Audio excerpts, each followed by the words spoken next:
biggest challenge in lymphoma is it's a rare disease, and the spectrum of patients that it impacts is vast. So we see patients even as young as pediatric patients all the way to patients in their 80s and 90s, men and women. There's about 60 different types of lymphoma, and so I think the biggest challenge is actually awareness. What is lymphoma?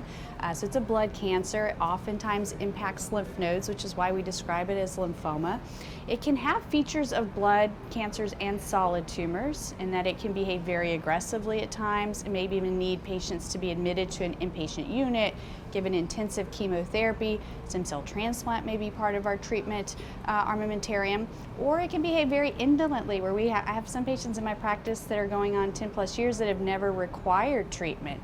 And so recognizing that this is a spectrum of diseases that have very different sort of features and approaches, and so when you're meeting someone else who has non-Hodgkin lymphoma, recognize that their treatment path may be vastly different.